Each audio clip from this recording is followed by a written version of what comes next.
What's going on, guys? Andrew Piluk Hockey here, back again with another video. This is the third time I'm trying to record this video, so I am going a little nuts. But no, this is not clickbait. This is a video that I've wanted to do for a little while now, and this is Nylander trade talk. This isn't Nylander trade rumors. This is just my opinion, and I'm hoping that you guys will give me a chance. So please wait to comment till after the video. Please watch and hear what I have to say, and I would definitely like to hear what you have to say in the comments. Now, I will say there are some people that comment down below that say, oh, Kyle Dumbass did it again, stupid contract, Nylander's garbage, trade him for a bag of popcorn. Guys, like, please don't waste your time with those comments. I usually delete them because it's a little ridiculous. It's a little childish to say stuff like that when you know it's not true. Let's try to keep it civil here and have a good conversation. So if you are new, make sure to subscribe to this channel, especially if you're a Leaf fan, because I post a lot about the Toronto Maple Leafs and other NHL teams. If you want to have conversations like this and have some fun, I do live streams as well. So make sure to subscribe. It only takes a second. And thank you to all the people who have been subbing lately. I really, really do appreciate that. I'm not just saying it. I really do. So I need to talk about this because the Toronto media has won again. They, clickbaiting titles, and they use William Nylander to get Leaf fans either fired up or to get the crowd that wants to trade William Nylander going. You know what I mean? They want them to speak up and tweet and talk about it all day long, because it seems like there's a large amount of Toronto media that wants to trade William Nylander, and then there's also a bunch that just want to use his name for clickbait, which is understandable. They want to make money, and William Nylander apparently sparks a conversation every single time his name is brought up, because he trends #1 in Canada on Twitter almost every single time. Now, I am a fan of William Nylander. I really do like the guy. I think he's a fantastic hockey player. And what I need to bring up before I start this is that I agree that if William Nylander was in a trade proposal and the other team was offering up a bona fide #1 or really, really strong #2 defenseman, you obviously are listening to that and trying to make something work out, especially if the Leafs don't win a round this year. If the Leafs get bounced in the first round of the playoffs, you're looking at trading one of Nylander or Marner. You have to, because now you need a cultural reset. Not completely, but you need to remove a big name to acquire another name that will help you in other areas. But do remember that if you get rid of a guy like Nylander or Marner, you have to replace that production, and just calling up a Nick Robertson or giving somebody else a little more minutes isn't going to replace 31 goals or 70 or 80 points from Nylander or Marner, right? So I understand and I hear you. If the Leafs were to get a trade offer like that, especially if they don't do well this season, then it makes a ton of sense. But I also need to bring up the fact that there is a large crowd of people that just attach William Nylander in trade rumors to any defenseman that has ever existed that shoots right. One of the big names that was discussed this year was Josh Manson, and I too like Josh Manson. But if you're trading William Nylander for Josh Manson, I would probably ask for Kyle Dubas to be fired.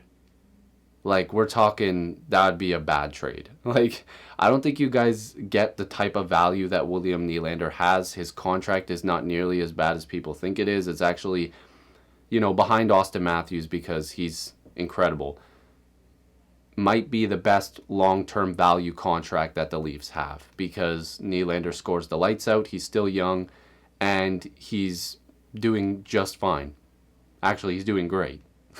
I don't know why people are always trying to trade this guy. The big argument is that he's a perimeter player, even though he was like top 3 in goals out front of the net this year. There's plenty of highlight packages and clips all over Twitter or Instagram or wherever you get your news or highlights of Nylander driving play, driving to the net.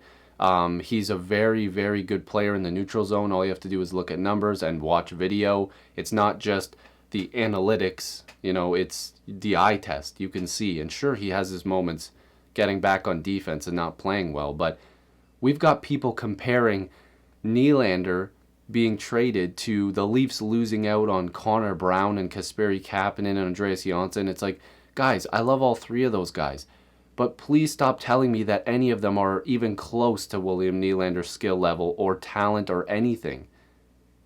Guys, Connor Brown, I love the guy. I have his jersey autographed. But Connor Brown was not that good defensively. He wasn't. There is very clear evidence to show that. Oh, he killed penalties. Yeah, okay. Great. So did like half of the Leafs roster because they didn't have any true penalty killers. They had to groom those guys. Connor Brown did okay on the power or on the penalty kill. He wasn't great like everybody's saying. Kasperi Kapanen, sure, he got a lot of breakaways. He was on the penalty kill because he was fast. Andreas Johnsson, I actually liked his game overall. But you're going to tell me that this has anything to do with William Nylander? Give me a break. Nylander was not meant to kill penalties, throw big hits, get in fights. He was drafted to put up points. The Leafs drafted him to put up points. Keep in mind, there was people in the organization that wanted the Leafs to draft Nick Ritchie instead of William Nylander. Come on, guys. Let's be real here. Nick Ritchie is not on the same level, even close to William Nylander. And no, his physicality does not make up for the points because Nick Ritchie was a healthy scratch on multiple teams. I'm sorry, it's not even close. So let's calm down a little bit with the William Nylander needs to be physical and this, that, and the other, because some of your favorite players of all time were not physical and they just got the job done and they didn't have to be physical. And no, they didn't get in the dirty areas all the time. People just pick names of their favorite players and go, this guy was tough and this. No, not all of them were tough. And no, not everybody's going to be Wendell Clark and Doug Gilmour. Those are a special breed of players. So you need to cool the jets a little bit on saying William Nylander is soft and he doesn't do this. You have to surround him with guys that are physical. You want that balance, right? You want a bit of physicality. You want a bit of that grit. You want the talent. You want the finesse. You have to have guys around in a roster to balance it out. And that's what the Leafs are trying to do this year. And I like the additions that they've made. But let's get into more of William Nylander here. Okay, so he's 24 years old. The guy's not small like everybody thinks he is. I mean, 6 foot, 196. He's a very, very physically fit guy if you've seen him. But these point totals are very good, okay? 260-point seasons right off the bat. This was when he just got called up and he did quite well. Scored his first NHL goal against Ottawa, I believe. He did quite well. This was the contract year where he didn't sign. Not the greatest numbers, but he started playing well towards the end of the season that year. And then last year, 31 goals, including top 3 in the league in net front goals, 59 points in 68 games played, 221 points in 307 games for a guy that's making just a touch under $7 million. I really like this contract and this player. I mean, you can't expect every single player to be physical, and that's why the Leafs have acquired some physical guys. Now, let's look at these contract comparables at Cap Friendly, right? So he's at a 6.9 AAV. David Pastrnak, that deal's fantastic at 6.6. Kyle Connor, I like that deal at 7.1, of course. Johnny Gaudreau, Flames fans want him run out of town. Nylander's played better than him, in my opinion, as of late, of course, and he's only going to get better. $6.7 million. It's a pretty decent contract for Gaudreau, but I mean, William Nylander has been outplaying him. Philip Forsberg, Clayton Keller, Brendan Saad. Like, there's guys on this list that William Nylander has been playing better than. Like, that Keller contract, Nylander's been playing better than him, and he's at 7.1, right? Jake Gensel has played with some really talented players in Pittsburgh. You can make the same argument for Nylander, but, I mean, Nylander is fantastic on his own. But $6 million, not a bad contract for him. Drouin, Nylander's played better than him for sure, but his contract's a little bit lower, of course. Ehlers, I like that contract for him. Huberdeau, of course, I mean, look at that number. I mean, Huberdeau's fantastic. But you go through this list, and Nylander is in the ballpark with these guys and better than some of these guys as well. I mean, these two contracts are fantastic. But, like, this group here, like, he's played just as good, if not better, than a lot of these guys. So I'm not really sure why people are so angry about that. Now, this is from a Twitter account called Active Stick. 5v5, so only 5-on-5 ice time the last 82 games that they played, and this tweet came on October 14th. So this is after this season, of course. So Nylander, look at this, is the time on ice, TOI, right? So more minutes or less minutes than Barzal. Pretty similar minutes to Kachuk. Pettersson's got less minutes as well. Sebastian Aho, similar minutes. Jack Eichel played more than him. Laine played more than him. Rantanen played more than him. Some of these guys are making more money, or, you know, being talked about as being fantastic and amazing players. Now, I'm not just saying that, you know, points make up for everything, but he's first on this list. He has the most points out of anybody on this list. And these are really good hockey players. I would love any of these guys on my team. And you're telling me that Nylander is not worth his contract. It does not make sense to me whatsoever. This is the goal leaders this year for the NHL. So Pasternak, the guy is disgusting. Same with Ovechkin. Matthews, Draisaitl. Zibanejad had a great year. Connor, like I said, fantastic year. Aho, Eichel, McKinnon, McDavid, Kucherov, Kane. Going down the list, and oh wow, William Nylander is in a crowd here with Pacioretty, Panarin, Bergeron. Kubalik had a great year. Scheifele, Stamkos, Hoffman. Like, he's outscoring all of these guys when it comes to goals. Laine. Like, when are we going to give Nylander some credit here, guys? Now, here's another tweet. And, guys, I've watched Tim and Sid for years. I've stopped watching it religiously this year because of some of the hot takes.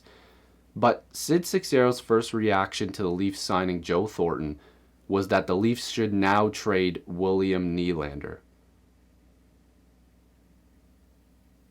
What? And we should trade him for Patrik Laine. For what reason would this make sense? And also, why does us signing Joe Thornton mean we should go and get Patrik Laine or trade William Nylander? Guys, oh my goodness, it's ridiculous. Now, Gallagher signed a contract, real good deal. And then I like this tweet because it's showing like why William Nylander is a little underrated here, because Nylander at 6.9 has had 60 points multiple times, 24 years old.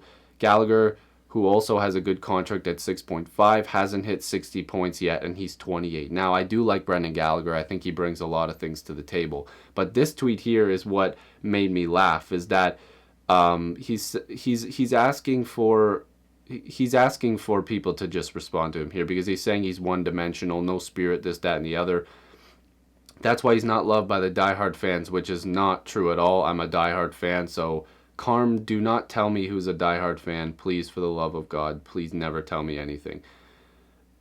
He wants everybody to be like Clark and Gilmore, okay? It's ridiculous. Not every player has to play like these guys. Everybody has a different playing style. And I hear you. Sure, if you got the right package for him, if the Leafs do not play well enough this year, of course, you have to listen to anything. It would have to be a number 1 or number 2 defenseman. But you don't just trade Nylander for the sake of trading Nylander. It does not make sense. You can't tell me he's not a good player. You can't tell me he's one-dimensional and a perimeter player, because he quite literally did the opposite of that this year. And the contract is good. And usually when Toronto media brings up his name, it's for more clicks. It's for more retweets. It's for more favorites. It's for more views and everything like that. If I wanted my channel to make a shite ton of money, I can't swear, I would just post a Nylander trade rumor video every single day. Like, it would be so easy. But it honestly bothers me to have to talk about this so often. Like once a year even. Because he's so damn good. I don't understand why people who, like, and this is the other thing too. People are like, oh, Nylander's garbage. He's too soft. You know, we got to trade him. But, oh, wait, he's soft and garbage. But what do you want in return? oh, we should get a king's ransom for him. So he sucks, but you're expecting a king's ransom in return? Please tell me what I'm missing here. So if he's bad, then we shouldn't get anything, right? No, we should get a top defenseman back for him.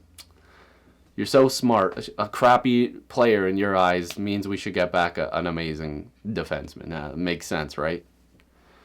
Oh, man. I don't get it. I don't. Leaf fans love to hate people, players, whoever it is. They love to get rid of guys.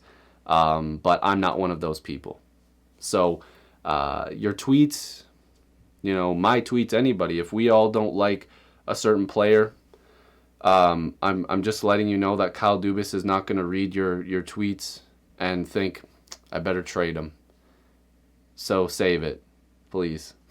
Please save it. Anyways, hopefully you guys enjoyed this video. Again, please be constructive in the comments down below.